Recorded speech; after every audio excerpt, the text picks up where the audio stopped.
1852, in the quiet backcountry of Virginia, there stood a modest wooden house surrounded by fields that rolled into pine woods and red clay roads. It was the kind of place that did not invite questions.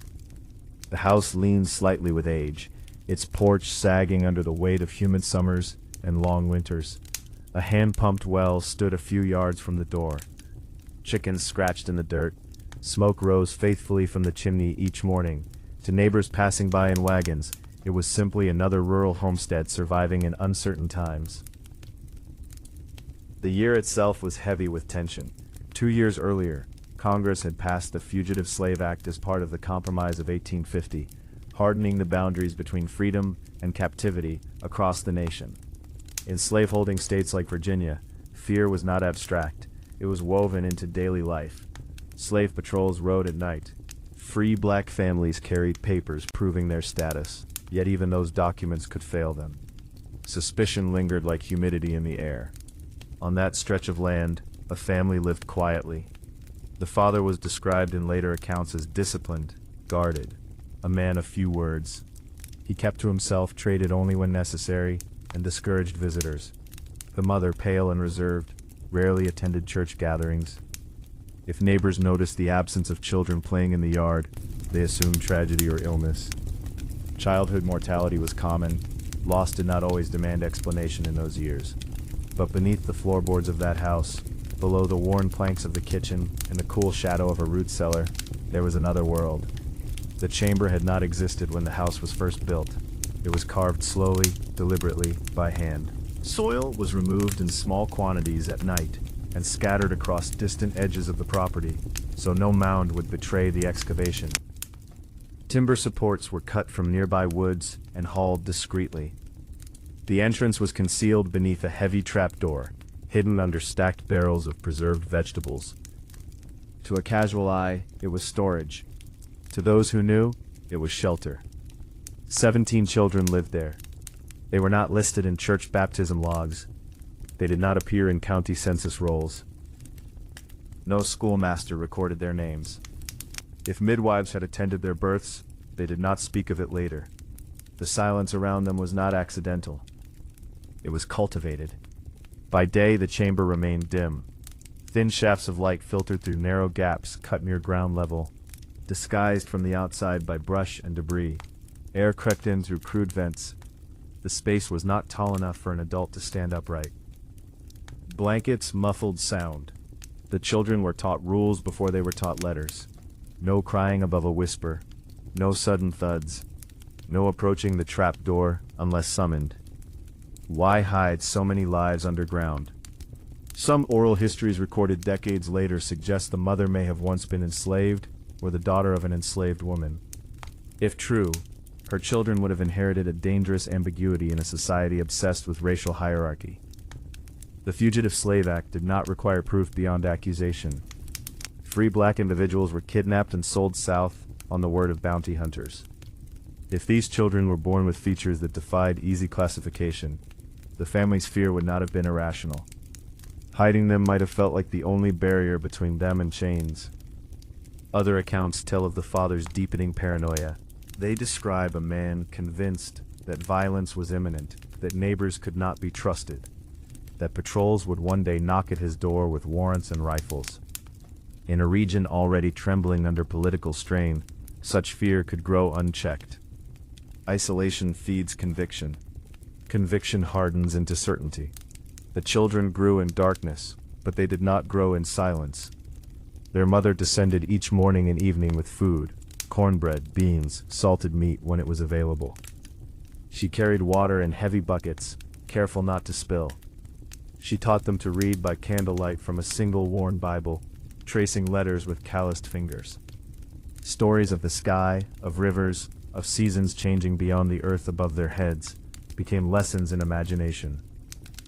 The older children helped the younger ones memorize hymns whispered rather than sung. Above ground, life continued in patterns designed to appear ordinary. The father tended crops. He bartered tobacco and produce. When officials conducted census counts, he reported a small household. It was not unusual for records to be incomplete in rural counties. Illiteracy and distance shielded many inaccuracies from scrutiny. A man who wished to omit names could do so with little challenge. At night, when the countryside fell quiet, the trapdoor opened. One by one, the children emerged briefly to breathe the cool air. They stretched cramped limbs and stared upward at a sky that must have seemed impossibly wide. They were instructed to memorize constellations quickly, to understand the shape of the moon, to store those images for the long hours below. Then they returned to the chamber before dawn painted the fields. Years passed this way. The youngest knew no other existence. For them, the underground room was not confinement but home. They formed games that required no running, invented stories that unfolded in whispers. The eldest, however, would have remembered sunlight freely touching their faces. They would have understood what was missing. Prolonged absence from daylight alters the body. Skin pales, eyes become sensitive, muscles weaken without full movement. Later recollections from local lore describe children who flinched at sudden brightness, who shielded their faces when doors opened wide. Whether exaggerated or precise, such details suggest that the underground years were not brief. The neighbors, if they suspected anything, did not intervene. Rural communities in 1850s Virginia were accustomed to minding their own affairs. Accusations could spiral dangerously. To question a man's household was to risk feud or worse. In a culture shaped by honor and suspicion, silence was often the safer path. Then came shifting tides across the state.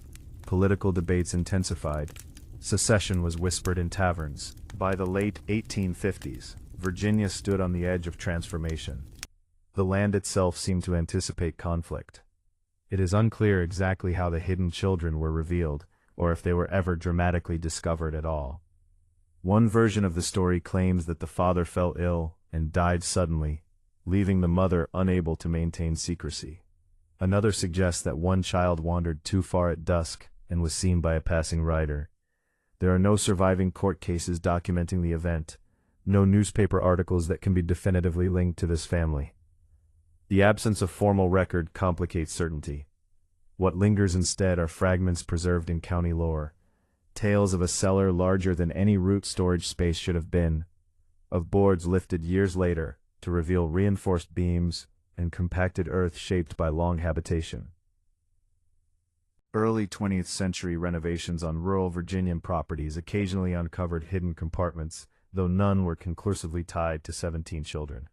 In a region layered with Civil War scars and Reconstruction struggles, many secrets remained buried beneath rebuilt homes. The story survives because it speaks to something deeper than documentation. It reflects the extremities of fear in a society already fractured. Whether motivated by protection from slave catchers, terror of kidnapping, religious dread of an approaching apocalypse, or the unraveling mind of a patriarch, the act itself, sealing children beneath the ground, reveals a collision between love and control. To hide a child is to believe the world is more dangerous than darkness. For those 17, childhood unfolded measured not by school terms or harvest festivals, but by the rhythm of footsteps overhead. They learned to interpret creaks in wood as signals. They distinguished the father's stride from the mother's. They understood the urgency in a whispered warning. Their education was survival, and yet there must have been moments of fragile tenderness. A mother brushing hair from a child's face by lantern glow. Siblings sharing stories to ease fear. Small celebrations marked quietly. Birthdays acknowledged with an extra piece of bread, perhaps, or a hymn recited with slightly less restraint. Even underground, life insists on continuity. When Virginia would eventually secede in 1861 and the American Civil War would scar its fields, countless stories were swallowed by larger tragedies. Battle reports eclipsed household secrets. Counties burned, records vanished, families dispersed. In such upheaval, a tale of hidden children could dissolve into rumor, then legend. But the soil keeps memory differently than paper does. Foundations shift. Someone, decades later, might lift a plank and wonder why beams run deeper than necessary. Why the earth beneath seems carved by intention rather than accident. In 1852, the house stood quietly, smoke curling into a divided sky. Beneath it, 17 children listened to the muffled sounds of a world they were taught to fear. Whether they were hidden from slavery, from prejudice, from imagined apocalypse, or from a father's consuming dread, their existence reminds us that history is not only written in proclamations and battles, it is also etched in silence, in the spaces where names were never recorded. Above ground, neighbors saw nothing unusual. Crops grew, seasons turned, wagons passed, the house blended into the landscape of rural Virginia, ordinary and forgettable.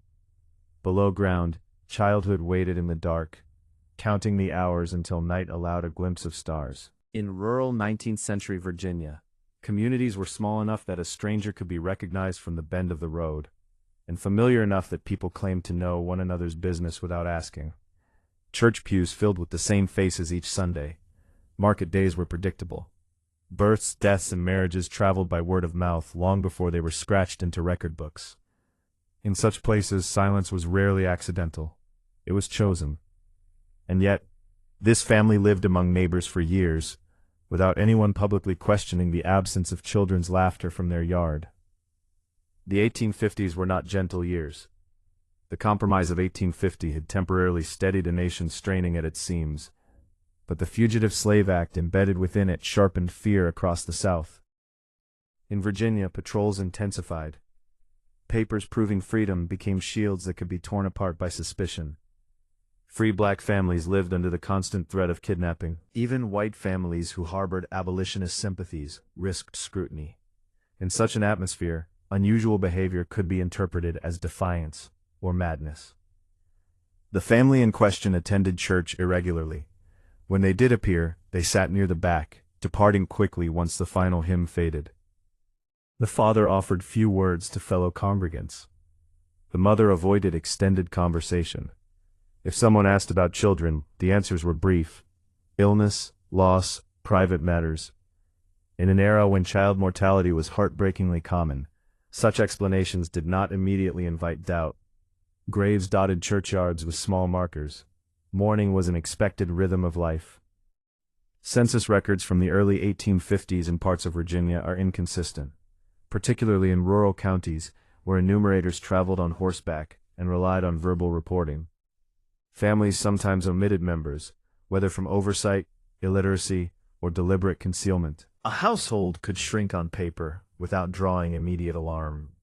Neighbors might have noticed discrepancies, but challenging a man over what he declared to a federal enumerator was no small matter. The law was not an abstract presence. It was personal, embodied by local officials who often shared social ties with those they counted. There were whispers, though. Oral histories collected decades later from elderly residents of certain Virginian counties describe a house that was too quiet. Women recalled that the mother's figure seemed fuller year after year, yet no children appeared at church baptisms. One midwife, in an account written late in her life, suggested she had been called to the property more than once, but was sworn to discretion. Whether her testimony reflected truth or the embellishment of age is impossible to confirm. Still, the suggestion lingers. Some neighbors may have known more than they admitted. Knowledge in small communities often operates in layers. There is what is spoken openly, what is acknowledged privately, and what is silently agreed upon as better left undisturbed. If the children were hidden out of fear of slave catchers, neighbors might have sympathized without daring to participate. The Fugitive Slave Act empowered citizens to assist in the capture of alleged fugitives. Harboring those claimed as escaped slaves was punishable by heavy fines and imprisonment. Even suspicion of aiding could destroy livelihoods. Silence, then, could be interpreted not as indifference, but as self-preservation. But there are darker possibilities. Some later retellings portray the father as increasingly isolated, convinced that neighbors were watching him, measuring his household against rumor and expectation. Paranoia can flourish in environments already charged with tension. By the mid-1850s, Virginia was steeped in debate over states' rights, federal authority, and the future of slavery. Newspapers carried heated editorials. Town halls echoed with argument. A man predisposed to fear could find ample material to justify withdrawal. If neighbors sensed instability, they may have chosen distance over confrontation. Mental health in the 19th century was poorly understood and rarely discussed openly. Eccentricity was tolerated, until it crossed into violence. A man who kept his family close, who discouraged visitors and limited his children's visibility, if children were indeed present, might be regarded as stern but not criminal. Without visible bruises or audible screams, suspicion lacked evidence. Architecture itself offered concealment. Root cellars were common in rural Virginian homes, used to store potatoes, turnips, and preserves through winter months. Expansions or reinforcements would not immediately seem unusual. Soil was workable. A determined man could enlarge a storage space gradually without attracting attention, especially if he managed the labor alone at night. Neighbors might notice additional wood deliveries or displaced earth, but such observations could be attributed to routine repairs or agricultural needs. There is also the uncomfortable truth that communities can normalize what they do not wish to confront. If children occasionally appeared after dusk, pale figures slipping briefly into moonlight, those glimpses might be dismissed as imagination. Stories told later speak of riders who claimed to see small silhouettes near the tree line, only for them to vanish before approach. In a region layered with superstition and war-tinged anxiety, such sightings could become ghost tales rather than evidence. The role of race cannot be ignored. If the children were of mixed ancestry in a society rigidly divided by law and custom, their existence would challenge the visible order of the community. Virginia's racial codes were explicit. Social boundaries were policed not only by law, but by collective expectation. A white-presenting household producing children whose appearance complicated that categorization would invite scrutiny and potentially violence. Concealment might have been viewed by some as scandal management rather than criminal behavior. In that interpretation, neighbors' silence becomes complicity, shaped by prejudice. By the late 1850s, as sectional conflict intensified, attention shifted outward. The raid on Harper's Ferry in 1859, led by abolitionist John Brown, electrified Virginia and deepened suspicion across the state. Militias organized, vigilance committees formed. In such an environment, the peculiarities of one household might fade beneath broader fears of insurrection. Community energy focused on protecting property, preparing for conflict, and reinforcing local loyalties. If the hidden children were eventually revealed, through accident, illness, or the father's death, the reaction would likely have been a mixture of shock and defensive denial. Oral accounts describe neighbors expressing disbelief. How could so many lives exist unseen? Yet disbelief often serves as protection against guilt. To admit awareness would be to admit inaction. Some recollections speak of children emerging thin and light-sensitive, shielding their eyes from sudden brightness. Others recall that a few could barely walk without stumbling, unaccustomed to uneven terrain. Whether these details are precise or shaped by the passage of time, they underscore the central question: how does a community fail to see what is hidden in plain sight? Part of the answer lies in 19th-century notions of household sovereignty. A man's home was widely regarded as his domain. Interference required clear legal justification. Domestic matters were shielded by cultural norms that prioritized autonomy over inquiry. Even today, communities struggle with intervening in private suffering. In the 1850s, the threshold was even higher. There is also the matter of record destruction. When the American Civil War erupted in 1861, Virginia became one of its primary theaters. Courthouses burned, archives were lost, census data vanished. Entire towns were reduced to rubble. If official complaints or investigations ever existed regarding this family, they may have been erased by artillery and flame. War consumes not only lives, but documentation. By the time Reconstruction reshaped the South, collective memory had shifted towards survival and rebuilding. Freedmen sought land and security. Former Confederates grappled with defeat and economic collapse. In that upheaval, a story of hidden children could easily recede into folklore, retold around hearths, altered slightly with each generation. Folklore, however, often preserves emotional truths, even when factual precision blurs. The persistence of this narrative suggests that something unusual occurred, something that unsettled those who eventually heard of it. Whether 17 children lived entirely underground for years, or whether a smaller number were concealed for shorter periods, The scale of secrecy left an imprint. The silence of the neighbors is not a simple indictment. It reflects the complexities of fear, law, prejudice, and survival in antebellum Virginia. People weigh risks differently when authority is unstable and consequences severe. To report a neighbor might invite retaliation. To ignore suspicion might protect one's own family. In examining this buried story, we confront uncomfortable parallels. Communities often sense when something is wrong long before evidence surfaces. They notice patterns, drawn curtains, absent children, explanations that repeat too often. Yet action requires courage, and sometimes the sacrifice of comfort or safety. In 1850s Virginia, courage carried particular danger. The law itself could be unjust, the social order rigid, the cost of misjudgment devastating. Silence then becomes both shield and accomplice. If the children truly lived for years beneath that house, their isolation was not constructed by one man alone. It was reinforced by a network of restraint, by unasked questions, by diverted gazes, by rationalizations whispered behind closed doors. The community may not have built the underground chamber, but its collective quiet allowed it to endure. And so the image remains. A rural road winding past a modest wooden house. Neighbors tipping hats in passing, unaware, or unwilling to acknowledge, that beneath their familiar landscape, 17 young lives measured time by the weight of footsteps overhead. The silence that protected them may also have imprisoned them.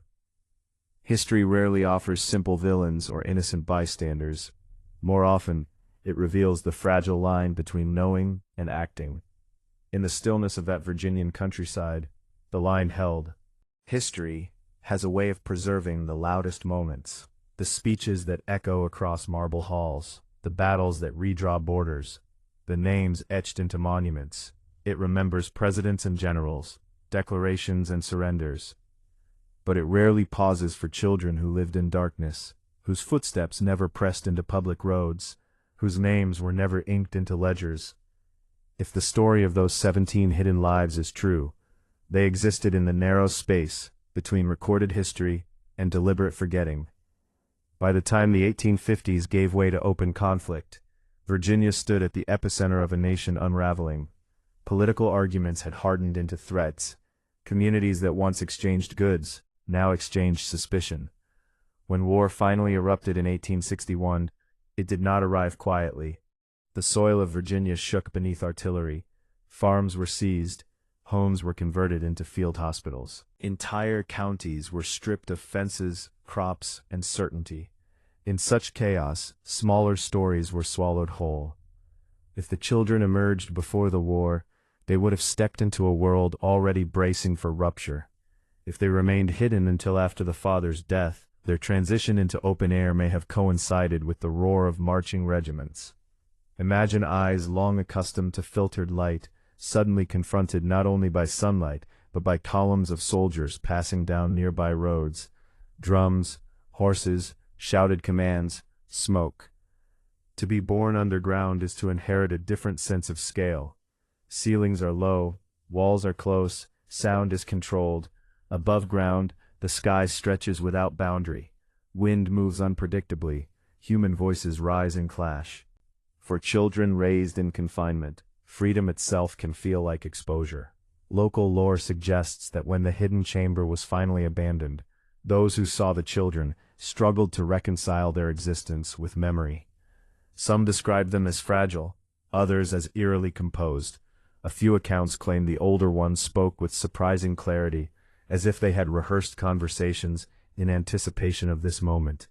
Whether these recollections are accurate or shaped by decades of retelling, they reflect a deeper discomfort. How could so many lives remain unseen? The answer lies partly in the nature of record-keeping before and during the Civil War. Courthouse fires were common as armies advanced. Vital documents vanished. In Virginia alone, dozens of county archives were destroyed between 1861 and 1865. When paper burns, accountability often burns with it. If inquiries were ever made into that household, they may have dissolved in smoke long before historians began searching. The American Civil War itself, a conflict formerly known as the American Civil War, transformed Virginia into contested ground. Battles like First and Second Manassas, Fredericksburg, and Spotsylvania scarred its fields. Civilians fled or starved. Freed enslaved people sought safety and legal recognition. Confederate families faced devastation and displacement. In the magnitude of that suffering, the peculiar tragedy of 17 hidden children would have seemed small, almost indulgent to dwell upon. And yet it is precisely these quiet tragedies that illuminate the emotional undercurrents of an era. If the concealment was driven by fear of slave catchers, then the children's lives represent the psychological violence of a legal system that criminalized existence. The Fugitive Slave Act did not simply empower bounty hunters. It taught entire communities that freedom could be revoked by accusation. Even free black citizens were vulnerable.